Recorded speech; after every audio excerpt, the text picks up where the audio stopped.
So today we have Leonid Blyum, who is the founder of the ABR therapy, a fascinating therapy that works on developmental disorders. And if you will look at his YouTube channel, ABR Europe, you would see that actually we are talking now with a scientist, or at least with someone with an inquisitive mind. So thank you for coming, Leonid. And thank you. Let us start by, if you had to instill in few sentences the essence of the ABR therapy, the advanced Biomechanical, yes. rehabilitation, yes. Well, look, the thing is that if we step back, right? So you see, there's several ways of looking into it. It's like, first point, I never consider myself really a therapist, right? So that's the first thing.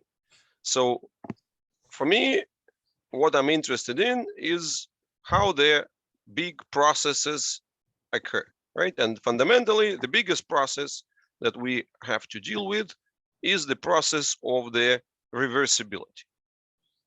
So effectively, whatever we kind of describe as therapies and so on, fundamentally, the biggest question is, are we able to kind of turn things back? But by turning things back, we talk about the degenerative, dystrophic, dehydration and all the other kind of processes which lead to the deterioration, and effectively then translate into a certain spectrum of the specific conditions that we call disorders, diseases, and so on and so forth, right? But at the heart of it is the question, how well are we able to kind of reverse things? Now,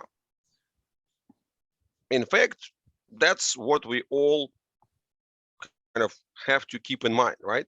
And unfortunately, medicine, being a very practical and utilitarian field, it kind of comes to the point when you are not even allowed to ask questions like this, right? So you see, like, if you want to be considered seriously, so this is supposed to be too hypothetical, too whatever, something that belongs to the domain of laboratories and all this kind of fine micro scale work and so on and so forth. But for me, that has always been a question, like, okay, so we are, for example, seeing a person with anything from, say, scoliosis, right, to something which would be as simple, right, as basic as degenerative disc, right? Right. So now, if we kind of ask ourselves a question from the largest 10,000 feet perspective and say, well, what would be the best way of dealing with this situation? So the best way of dealing with even degenerative disc would be obviously to reverse, right? Right. So to find a way that somehow we would actually activate the processes of the renewal, remodeling, and all these other kind of properties which happen internally, that we would kind of feed it into the process of the self-healing, right? So that's fundamentally the biggest thing.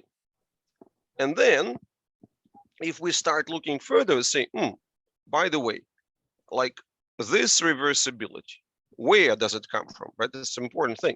Is it coming externally or is it coming internally? Internally, there's always saying, okay, but why talk about internal? If the body knew how to do it, it would have done it already.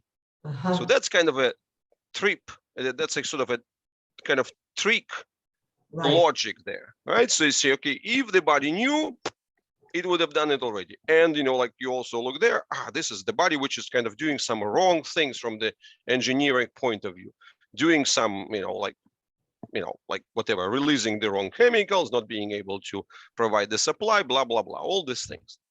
So, but fundamentally, if we ask ourselves this, right, we don't fully appreciate how much we are dependent on the self-healing, right? So you see, this is something we don't fully appreciate. You know, when we talk about medicine, we kind of cut down or cut away or take away the 99% of life, which is self-remodeling and self-maintenance and self-healing and everything else, and focus on this top 1%. Because that's what we kind of, from the engineering perspective, that we call, oh, you know, it's not convenient. This is where we want to fix it. But the reality is, right? And this is so basic that, you know, there's so many things that we rely on which happen by itself. You know, I accidentally scratch myself, it has to self-heal, right? I do the shaving, I scratch myself, it has to heal. You know, my nose start running, it has to heal by itself. You know, and then also, if you think about all the renewal process of this kind of famed thing that the membrane of the gut. Absolutely. So we are in the self-renewing process. So, and that brings us to this very important question. Like, what are we dealing with? Are we the agents of interference when the body is broken and we are smarter and we are kind of the ones who have the mandate and the guts and the brains to fix it? Right. Like the surgical / medical perspective / pharmaceutical perspective, right? Or we are fundamentally just kind of potentially the facilitators, the kind of the light bringers or the emphasizers of the processes which are completely unknown to us, you know, mysterious in their magnitude and, you know, let's say scale, like the process of the self-healing that goes from the scale of, you know, our size in meters to the, you know, millimeters, micrometers, and all the way down to nanometers. And that's a very important thing.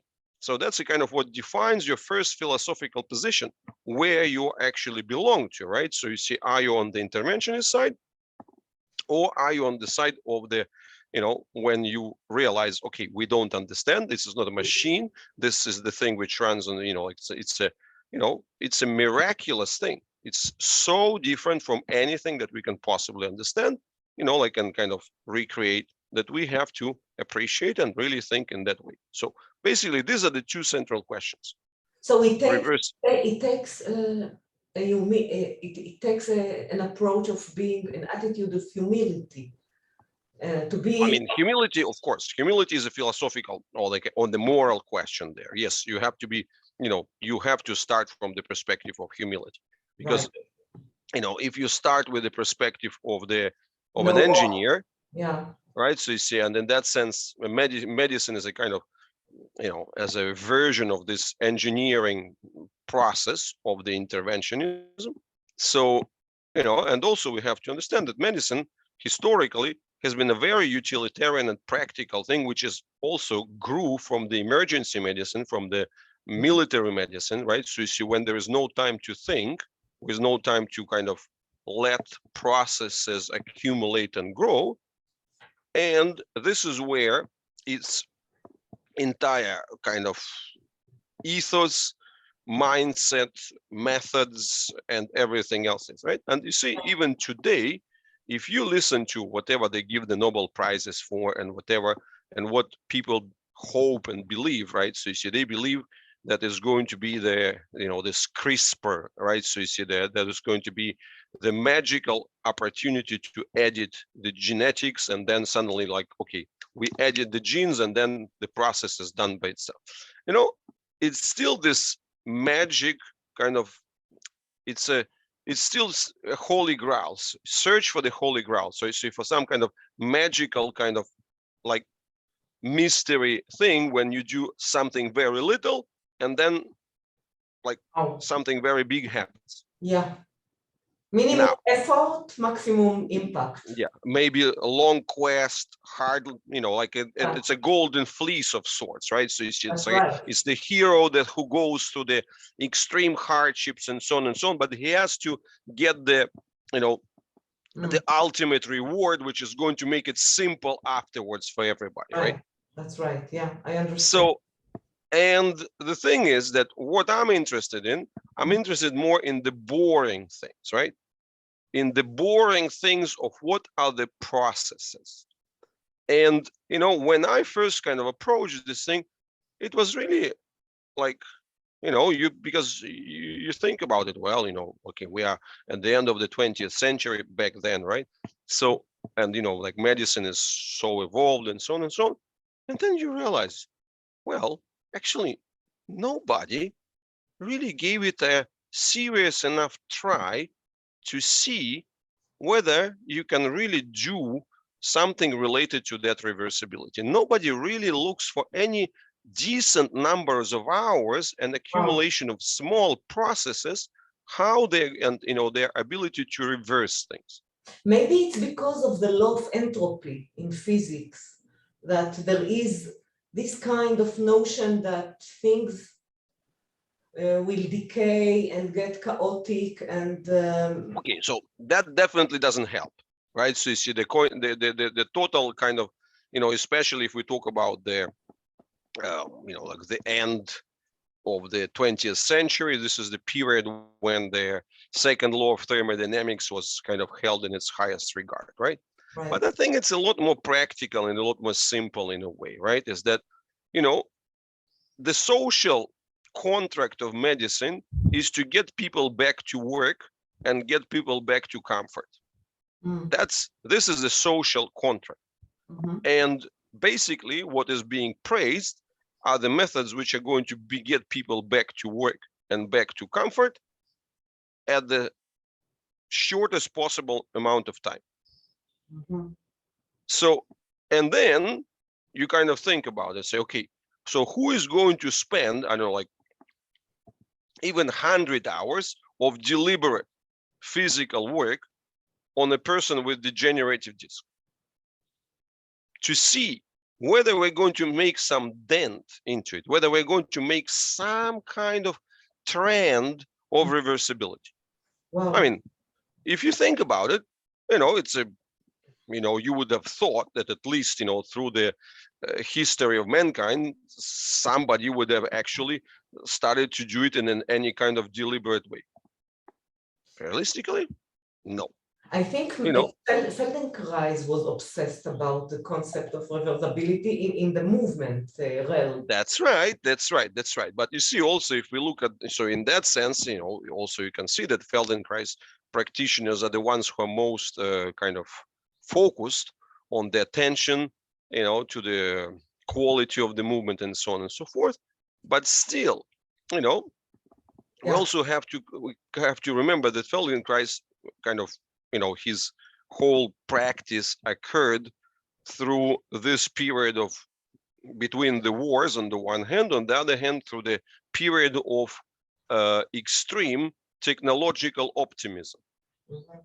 right? So you see, and that technological optimism actually gave everybody this sort of impression that, okay, we are going to discover, we're going to fix it. The body fundamentally, okay, it's not just a machine with some computing functions, but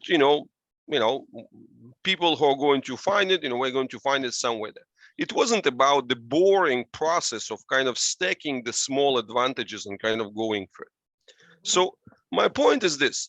Then I ask myself a question, okay, where are the fields where people gave the best try, the best hours to the attempt to look for the reversibility? Because you see, reality is, if we talk about any kind of hands-on or physical practices, right? So you see physical types of therapies and so on.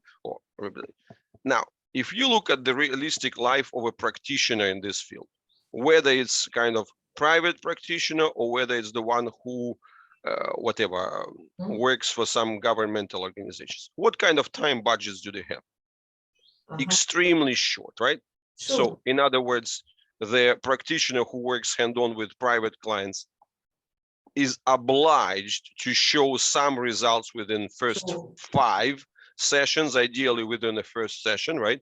And rarely has more than 10 to 15 sessions of really kind of work to show and expect the compliance of the client. So very compressed.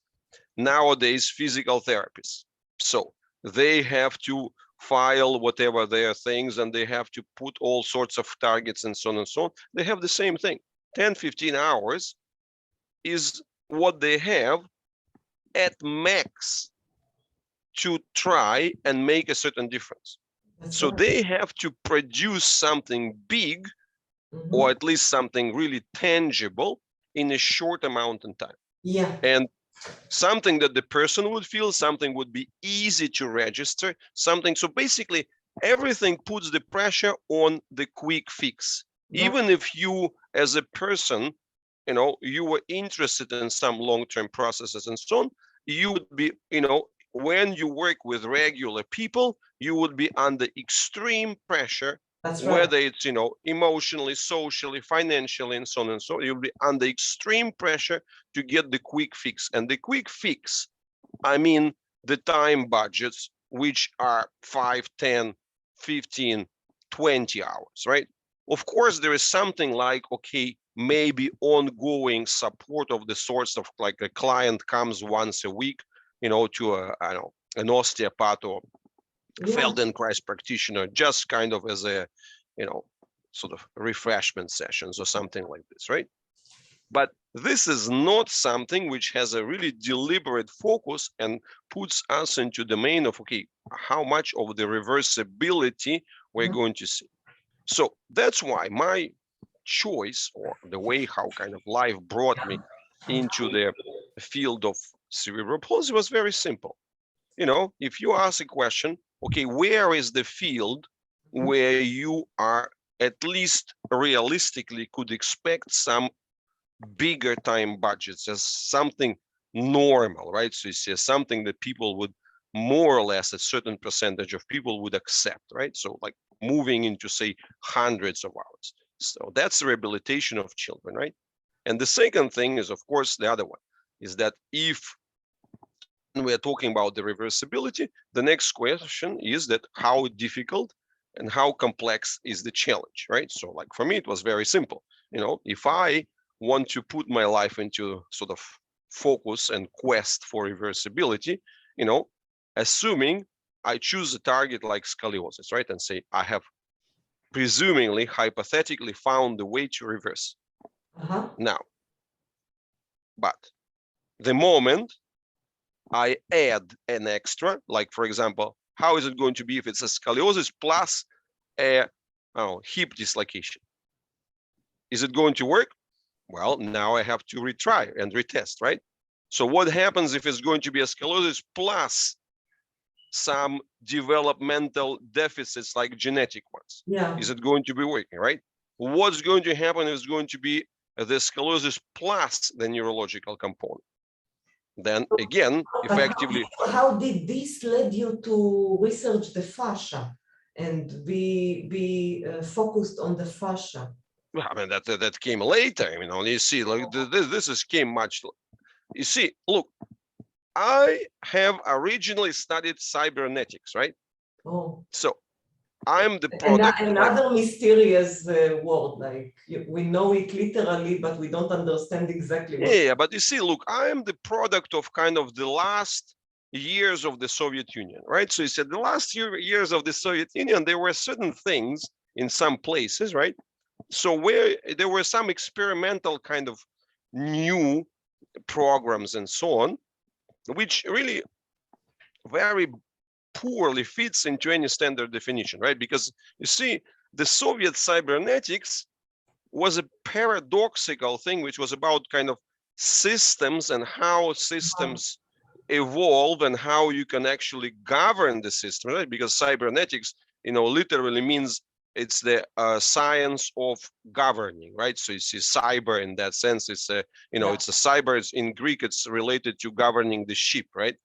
So basically, cybernetics is the study of governing, how you govern and guide the processes and the systems into, through their change and to the change that you desire, right?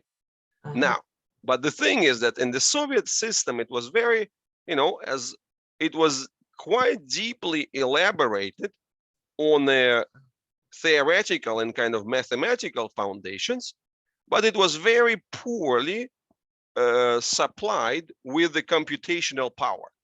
So like, you know, in all my 5 years at the university, you know, like which was at the end of the 80s and beginning of the 90s, I maybe spent, I don't know, 20 hours in front of computer, like, and that was it.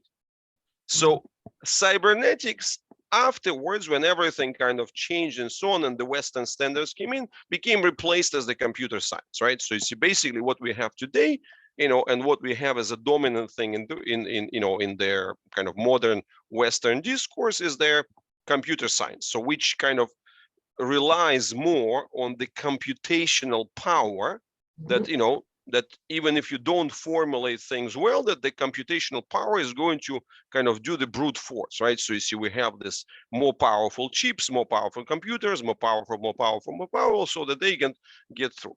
So our point was, you know, the way that I was kind of brought up in that sense was very different.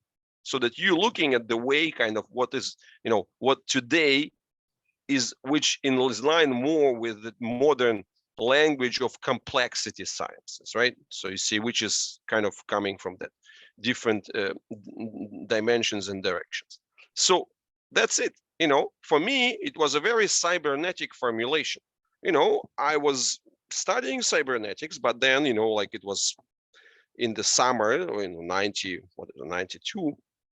91. So when my, you know, because my father, he sort of was able to start his own practice, right? So you see, which is not possible through the Soviet times, and you know, and you know, my father is a manual practitioner of, you know, like really very impressive physical capacities and skills, right? And he's a therapist, like a physical therapist. well, my father is a technically, he's been, I mean, like he's retired a few years back, but he's been, you know, since mid 90s to the mid 10s, he's been heading a department of physical rehabilitation and medicine in Moscow's University of People's Friendship, right? So you see, where it was a postgraduate thing for, you know, for the doctors who wanted to specialize in this. So, you know, and my father has been running the clinic, you know, for all sorts of wealthy people for, you know, a long time. So he's mainly based in Spain, and you know, he kind of retired from that, and he still has a clinic in Spain. So, but anyway, the thing is that that's it. So I was like, you know, I didn't know whether I wanted to really follow the medical way, because I was more interested in, like, I mean, knowing the medical people from early on. I wasn't impressed with the way that they were thinking, right? Yeah, For me, it's not health. It's just so for me, medical thinking is not very, it's very, you know, it's very practical, very utilitarian, very limited. I was never, you know, impressed with the way they think. But then and they call it, you know, I think now that you're talking about the reversibility, they call these things chronic diseases. It's kind of exactly a prediction. They like predict that it is for good. yes, it's a self-defeating statement. Exactly. It's a self-defeating statement where instead of, you know, again, instead of, that's exactly what I'm saying. It's really the way how medicine shaped how, you know, like say which language it uses, which foundations it uses, and so on. So, and you know, which types of classifications and so on and so on. So it's all ingrained, you know, like it's not that you see, and that's what actually the key point, the key problem of the practitioners, right? You know, practitioners for me in the manual field and in the bodywork field and all this kind of movement therapy things are people with great hearts, with great hands, with great sensitivities and great aspirations. But they are so constrained, you know, they think that they actually, you know, they don't fully realize the scope of how much their wings are taped with the rounds and rounds and rounds of scotch tape, and how much glue has been, you know, put in that wings, right? So you see that they are molded into this doctrine. exactly, because but it's molded kind of unknowingly, without knowing it, Unconsciously, yeah, they are because it unconsciously, unrealizing the soon, because it's actually embedded into the medical classification. yeah, It's embedded we into cannot the, blame them. This is their oh, textbooks, and yeah. I So just want to say that we are going, the Zoom is going to finish soon, and we will renew it with another. yeah, okay, yeah, I see the countdown. So that's the point, and for me, yeah, that getting back to this, right, I started doing this kind of summer things for my father, so doing some filming before and after of some people with some of them were uh, adults with cerebral palsy, some of them with the stroke people, some others. So I did some filming of before and after, and my task was to produce some promotional videos for my father. Yeah. So, and you see what happened. Fortunately, you might be, people always kind of take it not very happily, but you see, I mean, like the biggest thing was that at that time, the Panasonic or whoever, so they invented the 6-head video cassette recorders. So the 6-head video cassette recorder allowed you to really watch through the video at like like go frame by frame. So that was the first opportunity technologically when you really were able to go frame by frame. Yes. I didn't realize why it was important back then, right? But nowadays I can tell you, right? So you see, if you start studying something frame by frame and you are able to do like even say 4 or 5 frames per second, what happens there? At 4 or 5 frames per second, you move into the sequences which are shorter than quarter of a second. If you move into the sequences which are shorter than quarter of a second, that means that you move into the pre-muscular world, because muscles, their main thresholds are like quarter seconds and more. So if you start studying what happens before that, because our naked eye doesn't understand the movement at all. So I was accidentally fortunate. Yeah, because so it's serendipity, which it's a happens. serendipity in that sense that I was fortunate that by then Panasonic invented the 6-head things, that I was kind of, I am a diligent person, right? Yeah. And that was the thing that I started studying those before and afters. I had two, video, two VCRs, two TVs, and I was kind of trying to find the comparable movements and doing them kind of click, click, click. So I literally first spent few hundred hours comparing before and afters, right? So it helps you reverse engineering and see It what. helps you, it actually, unless you start studying the movements, not with your naked eye, but in those frame by frame things, only then you see the true build of the movements.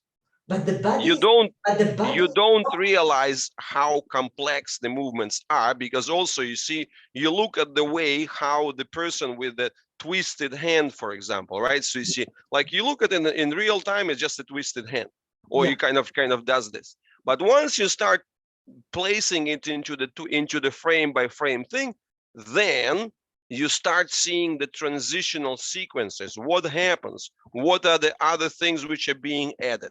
How well and how much the angular change in the hand correspond to the angular change in the torso? How frequently they kind of. How would you know what started? The body is so complex.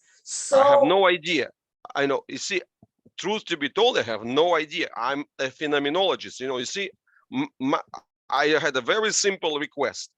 I wanted to produce the comparison videos for my father. That was the only, it was 30 years ago, because it was kind of visible that people were improving following his treatments, but certain things were not, like it was trying to document it and kind of, do it for promotional purposes. yeah. So, but I must say it didn't work that well for the promotional purposes. It turned out to be much more complicated, but it was enough for me to get engaged into the whole thing. So I really understood that, okay, I mean, I graduated in cybernetics, but in that sense, I suddenly saw something which was really fascinating, the transformative, complex, fascinating, and so on. So I really kind of, got enthusiastic about the movement analysis.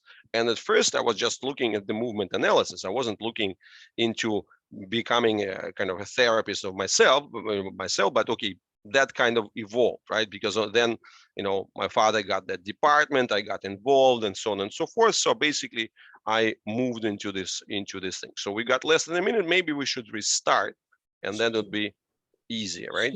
Sure. I'll stop the recording.